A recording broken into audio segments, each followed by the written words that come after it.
Pemirsa, kecanduan gawai membawa dampak serius terhadap anak secara jangka panjang. Dari mulai kerusakan emosi hingga yang terparah adalah kerusakan struktur otak. Lalu terapi apa saja yang harus dilakukan para orang tua terhadap buah hatinya yang kecanduan gawai?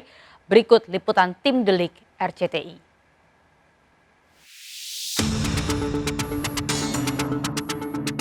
Sejak pembelajaran daring diberlakukan, kasus anak yang dirawat akibat kecanduan gawai mengalami peningkatan.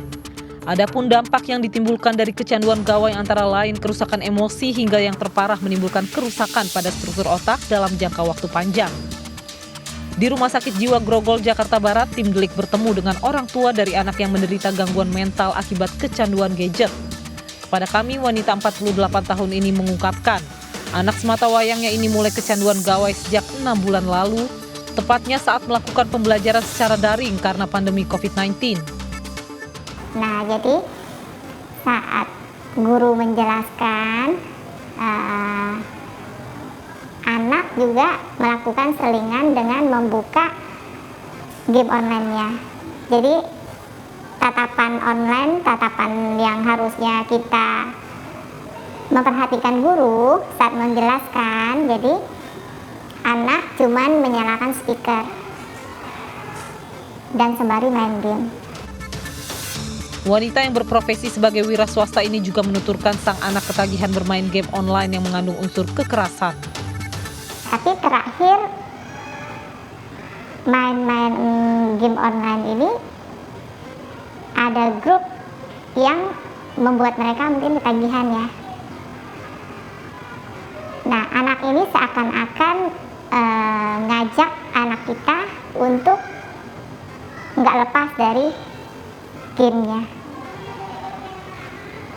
Jadi bisa sampai tengah malam. Lama-lama mereka anak ini nggak tahu aturan lagi. Jadi bisa keterusan, nggak mau berhenti. Setahu saya gamenya itu namanya Roblox, ya. Terus saya nggak tahu lagi tuh gamenya apa ya. Tapi ya intinya dari game itu adalah yang bunuh-bunuhan, tembak. Sejak kecanduan game online, sang anak mulai bertindak agresif, bahkan emosinya seringkali meledak hingga mengancam akan membunuh jika dirinya melarang sang anak memegang ponsel. Emosinya tinggi, bilang ke kita, kalau nggak kasih aku banting nih, ini nih. Teriak itu iya. Kadang sengaja teriak biar didengerin orang lain juga. Jadi dia teriak kadang-kadang apa aja dia teriakin. Ya kalau nggak, dia bilang ya aku pukul nih. Kalau nggak mau kasih aku pukul. Malah kadang-kadang sempat ngancem kalau nggak aku bunuh. Kepala Instalasi Kesehatan Jiwa dan Remaja di Rumah Sakit Jiwa Grogol, Suzy Yusnadewi mengungkapkan bahaya kecanduan gawai dapat menyebabkan kerusakan otak akibat kontrol diri hilang, sehingga anak tidak mampu memilah baik dan buruk. Kecanduan itu kan menyebabkan permasalahan di otak, ya kan, permasalahan di otak. Jadi kontrolnya, self kontrol otaknya jadi tidak ada gitu. Tidak lagi bisa memutuskan mana yang baik dan mana yang buruk. Kecanduan game online bahkan dinilai sama dengan kecanduan narkotika. Ketika tidak diberikan gawai untuk bermain, maka akan timbul kecemasan pada diri anak. Kecemasan ketika dia menghentikan gamesnya, timbul kecemasan dalam dirinya. Yaitu seperti kecanduan narkoba, timbul kegelisahan. Jadi dia harus main game juga gitu loh. Nah, akhirnya dia tidak bisa lepas. Pikiran keinginan untuk lepas ada, nah, tapi dia tidak bisa untuk menghindari itu. Dampak game online bahkan bisa mengakibatkan gangguan jiwa berat atau yang biasa disebut psikotik akibat dopamin otak yang meningkat jika intensitas bermain game terlalu lama.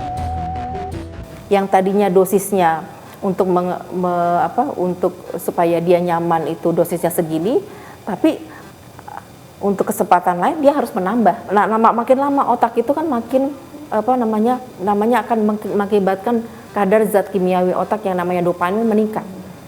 Ketika dopamin itu meningkat, timbullah yang disebut dengan gangguan emosional. Dia marah, segala macam, bahkan bisa menyebabkan gangguan jiwa berat, misalnya psikotik. Dalam proses penyembuhan, pasien gangguan mental akibat kecanduan gadget selain diberi terapi juga diharuskan meminum obat guna memulihkan kerusakan pada otak. Kalau misalnya sudah emosi seperti itu, agresif seperti itu, kemudian sudah tidak bisa lagi komunikasi, kan dia akan melawan terus, kan harus butuh obat ya, farmakoterapi. Kita dikasih obat dulu untuk menstabilkan neurotransmitter, menstabilkan dopaminnya gitulah. Jadi serotoninnya juga ditingkatkan. Jadi itu dulu, kimiawi otaknya diperbaiki dulu. Sudah agak lumayan, nah baru kita lanjut ke psikoterapi. Kita memberikan masukan, kita tanya lagi kenapa begini gitu kan. Kegemaran anak pada game online menurut pakar IT Heru Sutadi salah satunya dipicu oleh karakteristik game online yang menawarkan cerita dan pengalaman menarik sehingga memicu rasa penasaran.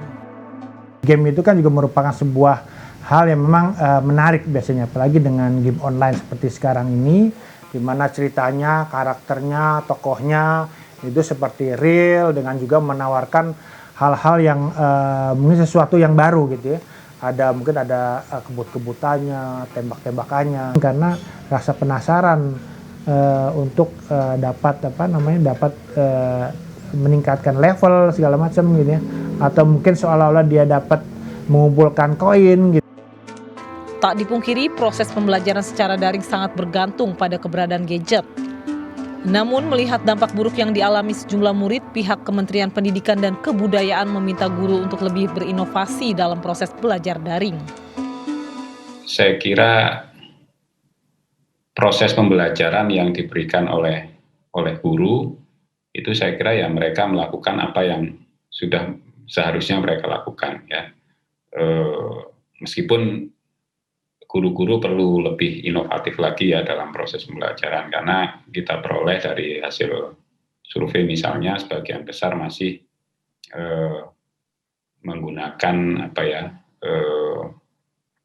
masih melakukan pembelajaran melalui pemberian latihan-latihan soal misalnya, sehingga itu mungkin sedikit membebani siswa. Anak-anak saat ini semakin terbiasa dengan kehadiran gadget untuk bermain online. Sayangnya pengawasan yang minim dari orang tua justru memicu anak mengalami kecanduan game online.